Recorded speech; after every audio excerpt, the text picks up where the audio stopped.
शैतानिर्रजीम बिस्मिल्लाहिर्रहमानिर्रहीम। अस्सलाम वालेकुम बेटा। आई होप आप सब जो है उम्मीद करते हैं आप सब अच्छे होंगे।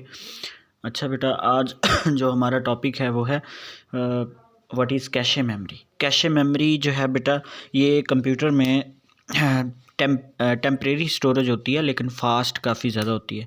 हम अक्सर कहते हैं रैम स्पीड बढ़ा देती है कंप्यूटर की, ऐसा नहीं है।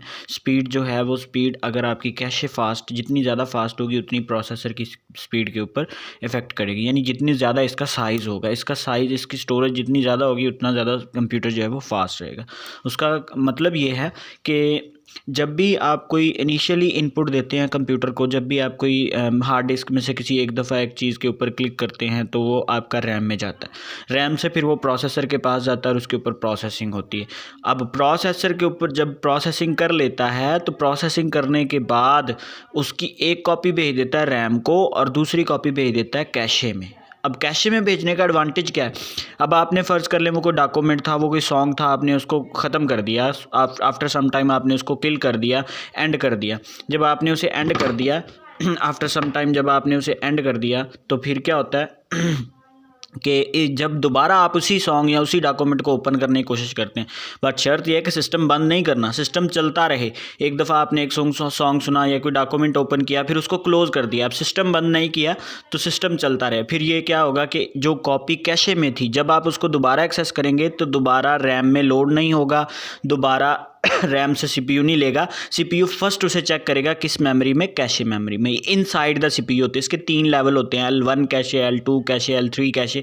L2 और L3 इनसाइड द सीपीयू होते हैं, ठीक है, और ये साथ L1 साथ कनेक्टेड होता है। तो अब ये जो कॉपी इसमें एक मौजूद थी वो यहाँ से ले लेगा प्रोसेस शुदा, तो सीपीयू को प्रोसेस करने का टाइम बच गया, रैम में आने का टाइम बच गया, रैम से लेने का टाइम बच गया, तो वापस रैम को देने का टाइम बच गया। तो इस तरह हम उसकी स्पीड को क्या कर सकते हैं, बढ़ा सकते हैं। अगर आपकी कैशे 2.5 MB की है तो वो थोड़ा डाटा स्टोर कर सकती है। अगर 3.5 MB की है, 4 MB की है, 5 MB की है, 6 MB की है, मीनिंग स्टोरेज इसकी बढ़ाते जाएं। ये जितनी ज़्यादा प्रोसेस शुदा कापियाँ अपने अंदर स्टोर करेगी उतना सीपीयू को ज़्यादा एडवांटेज मिलेगा और उतना उस चीज़ को बार बार रीप्रोसेस नहीं करना पड़ेगा। वो यहाँ से लेगा और उसकी स्पीड बढ़ती चली जाएगी। इसमें भी वो यही कहता है, ठीक है।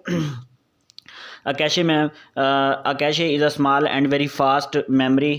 इट इज़ डिज़ाइन, ये बड़ी तेज़ और फास्ट होती है। It is design to speed up the transfer of data instruction, ठीक है, स्पीड बढ़ा देती है। ये देखिए कैशे में कहा गया, रैम में नहीं कहा गया। It is faster than RAM, RAM से भी तेज़ है, ठीक है। द डाटा, ये देखिए रैम जो है ये डायरेक्टली कनेक्टेड नहीं है सीपीयू के साथ। एक और फ़र्क बता दूँ, रैम डायरेक्टली कनेक्टेड नहीं है सीपीयू के साथ, रैम इनडायरेक्टली कनेक्टेड है। रैम जो है वो बसेस के ज़रिए से जुड़ती है, ये डायरेक्टली कनेक्टेड है। इसके 2 लेवल उसके अंदर हैं और एक level side wall by wall connected है। The data and instruction that are most frequently, यानी बार बार, are most recently are most frequently used by CPU are stored in, यानी एक कॉपी उनकी कहाँ स्टोर हो जाती है, कैशे में स्टोर हो जाती है। A copy of that data, the data and instruction are retrieve from RAM and CPU when CPU uses them first time. जब पहली दफ़ा होता है तो मैंने कहा आप जब भी कोई इनपुट देते हैं रैम में जाती है। Copy of that data or instruction stored in cache, जब स्टोर कर दी जाती है। The next time the CPU need that data और इंस्ट्रक्शन, वही डाटा या इंस्ट्रक्शन अगर उसे चाहिए, it first looks in cache, तो अगर वो कैशे में पड़ी है तो काफ़ी सारा टाइम सेव हो जाएगा। If the required data is found there, अगर मिल जाता है, the retrieval from cache memory instead of main memory, it speed up the working of CPU, इस स्पीड को बढ़ा देती है। ये था आज कैशे का टॉपिक। उसके बाद है व्हाट इज़ बस interconnection, explain different type of buses. तो बसेस की बेसिक 2 टाइप्स होती हैं, लेकिन सिस्टम बसेस की फर्दर 3 टाइप्स अलग से हैं। तो बस इंटरकनेक्शन आप जानते हैं कि सिस्टम जो है वो डिफरेंट कंपोनेंट से मिलकर बना होता है। वो कंपोनेंट एक दूसरे के साथ मिलकर काम करते हैं। इनपुट डिवाइसेस, रैम, सीपीयू इन सब कंपोनेंट से कनेक्ट होता है, उनसे डाटा एक कंपोनेंट से दूसरे कंपोनेंट के पास जाता है। तो जैसे हमारे सिटीज़ को कनेक्ट करने के लिए हमने रोड होते हैं, रोड मैप होता है, रोड स्ट्रक्चर बनाया गया, इसी तरह सीपीयू के अंदर भी वो बसेस बनाई गई हैं, जो लाइनें, इलेक्ट्रॉनिक पाथ कह लें आप इसको, जो एक कंपोनेंट से दूसरे कंपोनेंट तक डाटा लेके जाता है। तो ये बसेस जो हैं सारे इस कंपोनेंट को एक दूसरे के साथ जोड़ती हैं, तो इस वजह से हम इसे किसका नाम देते हैं, बस इंटरकनेक्शन का नाम देते हैं। A computer system consist of CPU, एक कंपोनेंट मेन मेमोरी, दूसरा आईओ डिवाइसेस, तीसरा वो और भी फर्दर बहुत सारे हैं। These component have to connected to transfer data from one component to another, उनको जुड़ना होता है एक दूसरे के पास डाटा ट्रांसफर करने के लिए। The use of buses connect different component is known as bus interconnection, तो उनके जिन बसेस के जरिए से हम इनको जोड़ते हैं और वो प्रोसेस जिसमें ये बसेस के जरिए से एक दूसरे के साथ कम्युनिकेट करते हैं उसे हम किसका नाम देते हैं, बस इंटरकनेक्शन के। कंप्यूटर बस है क्या, बसेस है क्या, मैंने बताया बेटा इलेक्ट्रॉनिक पाथ है, are line inside the computer, इस कंप्यूटर के अंदर। तो ये होती कहाँ पे है, मदरबोर्ड के ऊपर।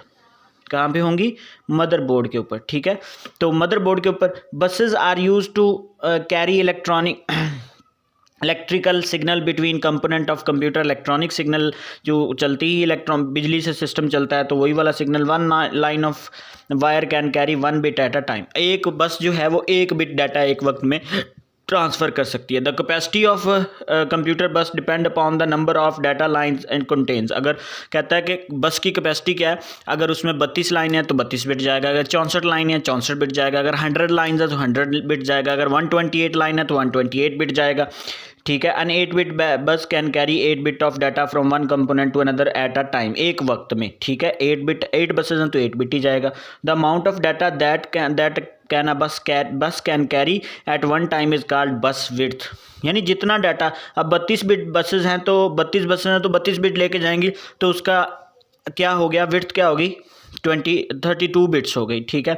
CPU communicate with other components of computer through buses के जरिए से कम्युनिकेट करता है। टाइप्स ऑफ बसेस में बेसिक 2 टाइप्स हैं बसेस की बेटा, लेकिन सिस्टम बसेस की आगे 3 टाइप्स भी हैं, डाटा बस, कंट्रोल बस, एड्रेस बस, लेकिन यहाँ पे हम बात करेंगे टाइप्स ऑफ बसेस की। बेसिक 2 टाइप्स हैं, एक हमारे पास है सिस्टम बसेस, दूसरी हमारे पास है एक्सपेंशन बसेस। सिस्टम बसेस जो है ये विद इन द कंप्यूटर जितने भी कंपोनेंट है, CPU है, मेन मेमोरी है, हार्ड डिस्क है, IO यूनिट्स हैं, इनको एक दूसरे के साथ कम्युनिकेट करवाती हैं। वर्क डिफरेंस समझ लीजिएगा। और जो एक्सपेंशन बसेस है ना बेटा, वो बाहर से आने वाली प्रीफेरल डिवाइसेस हैं, जो आपका क्या उसे बोलते हैं, मॉनिटर है, प्रिंटर है, स्कैनर है, ठीक है, LCD है, इस तरह की जितनी भी डिवाइसेस हैं उनको सिस्टम के साथ कनेक्ट करवाती हैं, ठीक है। System buses is a type of computer buses that is used to connect the main component of a computer system such as CPU, main memory, इनको एक दूसरे के साथ जोड़ती हैं। System buses are the part of motherboard, ये मैं यहीं पे बता चुका, मदरबोर्ड के ऊपर होती हैं, ठीक है। Computer normally have system buses 30 to 100 line, अब ज़्यादा भी होती हैं, ठीक है। Different type of buses, data बस है, एड्रेस बस है, कंट्रोल बस है, इन सब का काम डिफरेंट है, इसको हम फर्दर डिस्कस करेंगे। एक्सपेंशन बसेस जो है हमारे पास क्या होती हैं, ठीक है। Expansion buses is a type of computer buses that is use to connect CPU with peripheral devices, ये peripheral devices such as mouse, आपकी जो इनपुट आउटपुट डिवाइसेस, जो एक्सटर्नल इनपुट आउटपुट डिवाइसेस हैं बेटा, जैसे आपका माउस है, प्रिंटर है, स्कैनर है, मॉनिटर है, LCD है, ठीक है, स्पीकर है, keyboard, printer, modem and scanner ETC, ये जो आपकी बैरूनी एक्सटर्नल डिवाइसेस हैं, जो सिस्टम के साथ आप एक्सटर्नली अटैच करते हैं, ये वाली डिवाइसेस आपकी पेरिफेरल डिवाइसेस कहलाती हैं। पेरिफेरल डिवाइसेस को किसके ज़रिए से कनेक्ट किया जाता है, एक्सपेंशन बसेस के ज़रिए से कनेक्ट किया जाता है। डिफरेंस यहाँ पे करना बहुत ज़रूरी है। जितनी भी सिस्टम बसेस हैं वो एक दूसरे कंपोनेंट को एक दूसरे के साथ कनेक्ट करती हैं और मदरबोर्ड के ऊपर होती हैं। जैसे जैसे हमारे रोड हैं, रोड मैप का स्ट्रक्चर है पूरे कंट्री में, जो सिटीज़ को मिलाता है, ठीक है। इसी तरह इधर हमारे पास बसेस होती हैं जो एक कंपोनेंट से दूसरे कंपोनेंट तक डाटा को लेके जा रही होती हैं, और वो 3 टाइप की हैं।